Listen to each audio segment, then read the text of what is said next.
Assalamualaikum warahmatullahi taala wabarakatuh dan salam sejahtera. Bersua kita sekali lagi dalam eksklusif Lensa TVP sempena dengan sambutan perayaan Hari Guru Peringkat Kebangsaan kali yang ke-43 di PWTC ini. Di Festival Hari Guru Kebangsaan 2014 ini berbagai-bagai program telah diaturkan di sini dengan melibatkan guru-guru, murid-murid dan juga orang ramai yang ingin turut serta. Di sini juga terdapat juga pameran-pameran yang boleh dilawati untuk sama-sama kita hayati tentang peranan yang dimainkan oleh swasta dan juga kerajaan dalam memastikan profesion keguruan akan terus dipertingkatkan di Malaysia. Baik, kita amat bertuah pada tengah hari ini kita bersama dengan Encik Roslan bin Madum, iaitu Guru Besar Sekolah Kebangsaan Setiawangsa dan juga Presiden Majlis Guru Besar Malaysia MGBM yang akan berkongsi bersama kita tentang isu-isu berkaitan dengan profesion keguruan dan khususnya yang melibatkan dengan anjakan yang ke-9 iaitu penglibatan pihak swasta dalam pendidikan negara kita. Baik, Assalamualaikum Encik Roslan. Waalaikumsalam. Terima kasih yang sudi bersama kita pada tengah hari ini. Alhamdulillah sebagai Presiden Majlis Guru Besar Malaysia, saya ingat banyak perkara yang telah direncanakan bagi memastikan hasrat pencapaian pendidikan negara terus berada di pentas yang terbaik di Malaysia ini. Bagaimana pandangan Encik Roslan? Sebenarnya kita tak dapat nafikan bahawa guru besar ini sangat berperanan untuk memastikan kejadian kecemerlangan setiap sekolah. Di samping kejadian dalam bidang akademik, kita juga mementingkan kejadian dalam modal insan murid. Jadi guru besar mesti bersikap terbuka untuk memastikan supaya pelan pembangunan pendidikan ini berjaya. Jadi kita kena membuka pintu kita kepada ibu bapa untuk sama-sama berbincang untuk mempertingkatkan program di peringkat sekolah. Contohnya PIBG. Kalau sebelum PPM ini memang ada program kita dibuat antara PIBG dengan sekolah, tapi tidak jelas. Tapi bila sudah ada guide, panduan melalui borang soal sidik dan sebagainya, sudah ada sebuah buku yang dikeluarkan, buku sarana PIBG untuk sarana sekolah dan juga sarana ibu bapa. Melalui buku ini kita dapat melihat contoh-contoh amalan terbaik yang terdapat di sekolah, sekolah yang ternama, bagaimana dia melaksanakan program di peringkat sekolah. Jadi pendekatan yang telah dibuat peringkat Kementerian Pendidikan Malaysia ni memang jelas dan saya ucap terima kasihlah. Tahniah kepada Kementerian Pendidikan Malaysia dan juga kepada Yang Amat Timbalan Perdana Menteri berangkat Menteri Pendidikan yang mana telah melancarkan pelan pembangunan pendidikan. Jadi hasratnya nak memastikan supaya semua aktiviti yang dibuat ni ada terancang. Melalui gelombangnya ada 3 gelombang. Jadi dalam anjakan yang 9 ni fokus kita pada anjakan 9, saya menyeru kepada rakan-rakan guru besar seluruh negara memastikan supaya kita bersikap terbuka dan menerima kehadiran PIBG ini yang mana konsepnya nak membantu, bukan nak mengganggu kepada pentadbiran sekolah.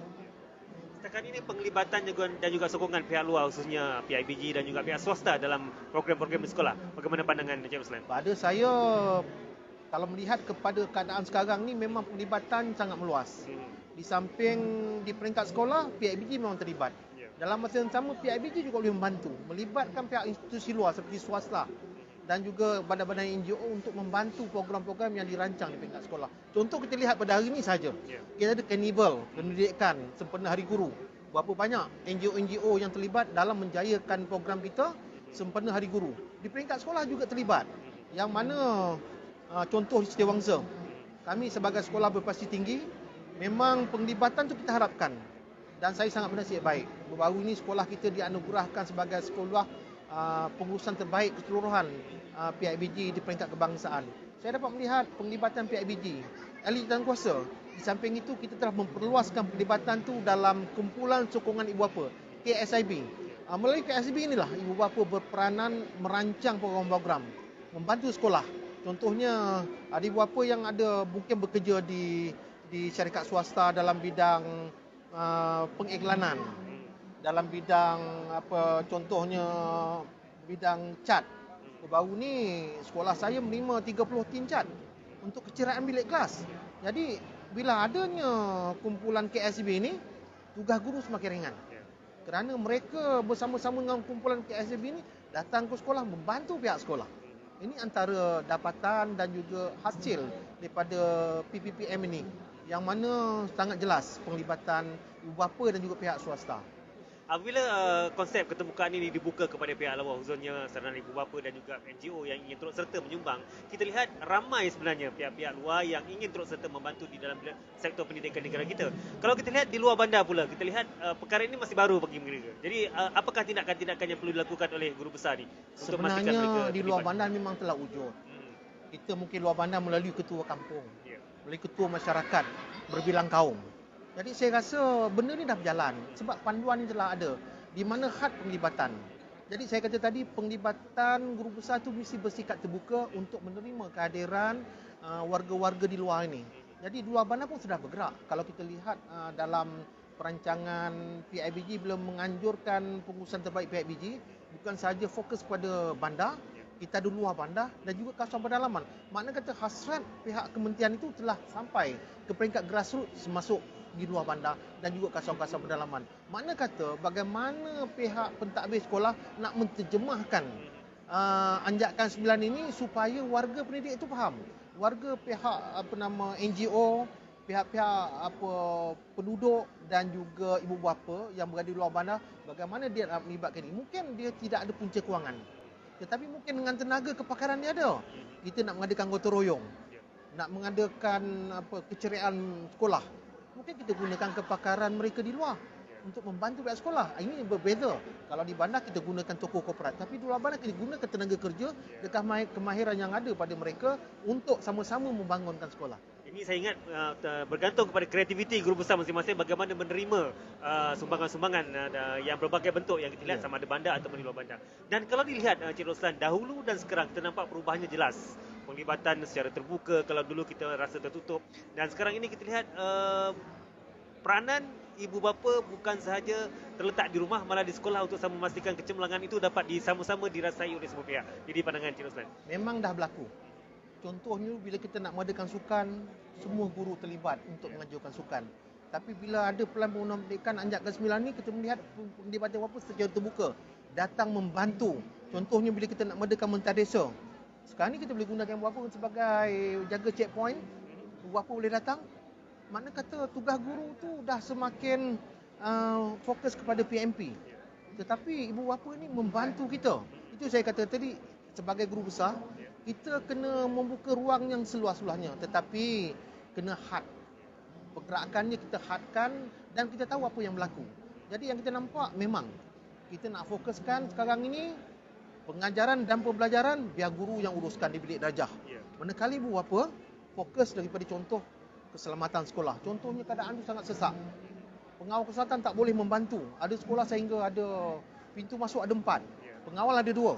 Tapi mungkin dengan adanya tenaga ibu bapa, sambil nak membantu mengambil anaknya waktu balik, ibu bapa boleh menjaga kawalan keselamatan secara terancang melalui biro yang dibentuk dalam PIBG, Biro Keselamatan. Contohnya ada juga ibu bapa yang terlibat dalam aktiviti kelas tambahan. Ini berlaku. Saya dimaklumkan rekan-rekan saya, sekolahnya seronok. Ibu bapa datang membantu khususnya selepas program tamat UPSR. Ini dah berjalan.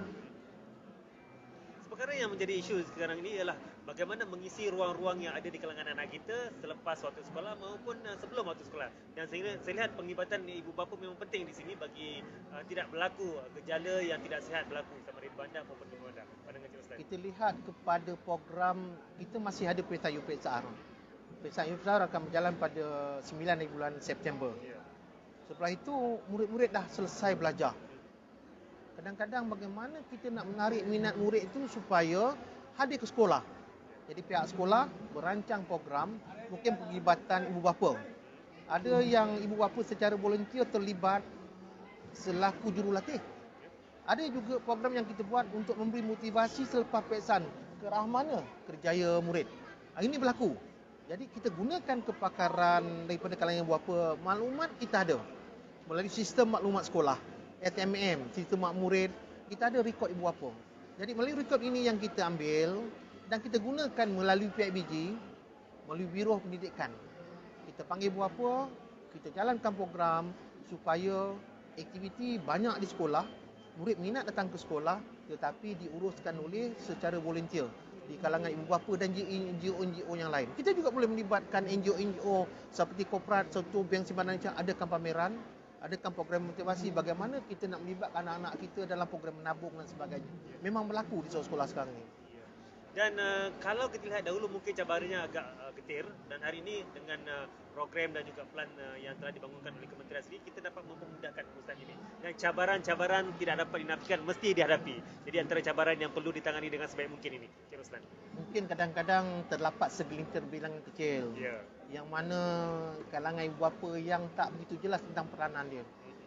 Ada yang datang ke sekolah nak jadi jemaah nazir, memantau pengajaran guru dan sebagainya. Ini boleh kita elakkan apabila setiap kali lantikan sebagai ahli jawatankuasa, kita menerangkan had untuk penglibatan dia.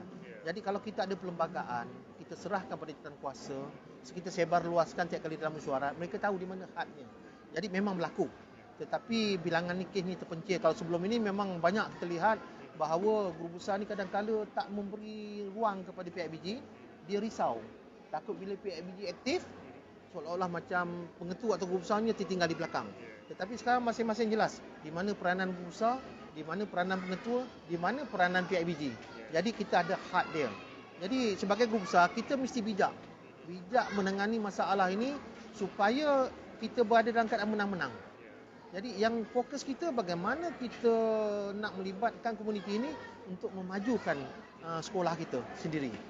Jadi mungkin apa yang Cik Roslan dapat kongsikan dengan semua guru besar di Malaysia ini khususnya dalam merealisasikan perkara ini, penglibatan pihak luar, pihak BG dan sebagainya, tentunya kadang-kadang melibatkan kos yang secara tidak langsung. Bukan saja kos kewangan, malah kos masa dan juga beban dan tenaganya. Jadi pandangan Cik Roslan. Saya ambil fokus apa yang telah saya buat di peringkat sekolah kebangsaan Cewangsa. Saya menyediakan sebuah bilik untuk dijadikan sebagai galeri PIBG. Yang mana galeri ini terkumpul semua maklumat-maklumat yang telah dibuat oleh pihak PIBG. Kita dokumentasikan program-program kita supaya menjadi panduan kepada jawatankuasa yang lain. Jadi bila ada yang ini, makna kata apa saja yang kita buat, kita terancang. Kita ada perancangan strategik kita, perancangan taktikal kita, apa yang kita nak buat. Jadi kalau ada perancangan, rasanya kita tak lari pada galandasan. Sebab dalam pelan pembangunan pendidikan dianjak ke-9 memang jelas apa yang perlu dibuat. So asli di peringkat sekolah setiawangsa contohnya, kami nak mengisi kampus rasa sendiri, guru dah tak isi dah sekarang ni. Kita dah melibatkan jawatankuasa biro pendidikan yang mengisi borang. Kita apa saja program yang kita buat, kita minta mak bapak. Berbagai program ada di peringkat semua sekolah. Jadi secara bergilir-gilir ibu bapa tu boleh hadir ke sekolah, tetapi dia ada bilik khas dia. Dia boleh hadir dan bagaimana dia nak berbincang, nak berusaha, nak mempertingkatkan. Di samping itu kita juga tak dapat lari bahawa memang sekolah ni kadang-kadang timbul masalah. Bahawa walaupun kita buat yang terbaik, tetapi di kalangan ibu bapa memang kadang-kadang melahirkan perasaan tak puas hati. Di peringkat anak-anak bergaduh. Tetapi kita dapat selesaikan masalah ini melalui PIBG. PIBG akan jadi orang perantaraan yang mana kalau ada aduan sebagainya kita serahkan pada PIBG dulu berbincang. Bagaimana PIBG boleh berjumpa ibu bapa berkenaan, selesaikan secara dalaman dahulu. Tetapi kalau perkara ini besar, barulah dibawa ke peringkat pentadbiran guru besar. Jadi ini kita harap hubungan baik ini dapat kita teruskan. Di samping itu kita juga boleh libatkan ibu bapa apa saja dalam program sekolah. Ya, yang saya sebutkan tadi. Sebab dia sudah ada guide atau panduan dia. Kita tak nak ibu bapa datang santai-santai ke sekolah tanpa aktiviti yang dibuat. Jadi kalau sekiranya sekolah tu ada bilik khas, bolehlah kita gunakan bilik itu. Ibu bapa boleh berkumpul, berbincang bagaimana cara nak membantu supaya dia tidak nampak berkeliaran dalam kawasan sekolah dan dia ada berpusat. Saya rasa saya nak sarankan kepada rakan-rakan saya sama ada pengetua atau guru besar, kalau ada bilik itu gunakanlah bilik itu dan cari sedikit fund melalui pihak BG. Kita ceriakan bilik, jadi bila mereka datang ada tempat dia nak berkumpul untuk dia berbincang dan bagaimana cara nak membantu sekolah. Ini dah berlaku. Banyak sekolah kita lihat memang dah ada bilik khas. Bilik kita namakan sama ada galeri wawasan, bilik gerakan dan sebagainya, yang mana keceriaan dia, keperluan alatan dia, bahan-bahan dia semua terkumpul dalam bilik tersebut. Jadi kalau ada orang melihat apakah perancangan dan juga aktiviti yang telah buat, dapat kita tonjolkan program-program tersebut. Baik, Cik Roslan, sebenarnya dengan sambutan Festival Hari Guru Kebangsaan ke-43 ini, tentunya Cik Roslan mempunyai harapan dan juga hasrat yang ingin sama-sama dikongsikan dengan semua guru besar khususnya dalam kita menjayakan wawasan negara ini. Sebenarnya saya nak mencadangkan kepada semua sekolah, khususnya sekolah di Kuala Lumpur ini, mengambil peluang dan membawa anak-anak murid. untuk hadir melihat pameran yang telah kita adakan di karnival itu. Samping itu, pada pelancaran Hari Guru, sure, kita mengharapkan pada Yang Makmumat, pada Menteri adalah sesuatu pengumuman yang akan diumumkan, khususnya mungkin dari segi kebajikan guru. Sekarang ni kita tengok kebijakan guru ada dibuat, tapi kita harap dapat ditingkatkan, contohnya seperti keadaan bilik rehat guru. Memang kadang-kadang kita lihat terabai, terutama sekali di luar bandar. Dan kita berharap supaya pihak kementerian dapat melihat untuk mempertingkatkan lagi kebajikan guru-guru, khususnya bilik guru, supaya keselesaan ini berlaku. Guru boleh tinggal lama di sekolah kalau keadaan bilik ni selesa. Untuk mungkin ditambah baik perabot-perabot kursi meja dia. Samping itu mungkin dari segi peningkatan kejaya guru adalah mungkin harapan saya, terutama sekali rakan-rakan kita lepasan diploma ini yang tidak berpeluang untuk melanjutkan pelajaran kerana tiap kali nak minta kurus umur dah lebih. Jadi kita harap adalah pengumuman, satu pengumuman yang istimewa lah kepada saya, kepada Yang Makmumat Calon Menteri, supaya ini jadi motivasi. Kerana kejaya guru ini sangat diminati. Tapi dalam masa sama kita lupa bahawa ada juga rakan-rakan kita yang tidak berpeluang untuk melanjutkan pelajaran kerana faktor umur. Mungkin ini adalah harapan saya supaya sesuatu yang istimewa dapat diumumkan oleh Yang Makmumat Timbalan Menteri semasa Hari Guru yang akan dilancarkan pada 16 Mei yang akan datang ni. Baik, saya ucapkan terima kasih kepada Encik Roslan bin Muhammad Dom, Guru Besar Sekolah Kebangsaan Sriwangsa dan juga Presiden Majlis Guru Besar Malaysia yang telah sudi bersama kita. Mudah-mudahan apa yang telah kita bincangkan akan memberikan rangsangan kepada kita, khususnya kepada guru-guru di Malaysia, guru besar, pengetua dan sebagainya.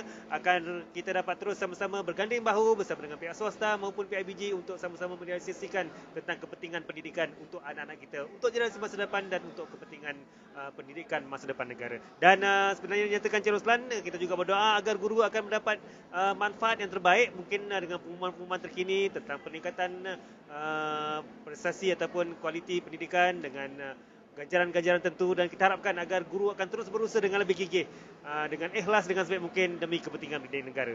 Baik, sekian saja eksklusif Lensa TVP sempena dengan sambutan Hari Guru Peringkat Kebangsaan yang ke-43 hari ini. InsyaAllah kita jumpa lagi. Assalamualaikum warahmatullahi wabarakatuh.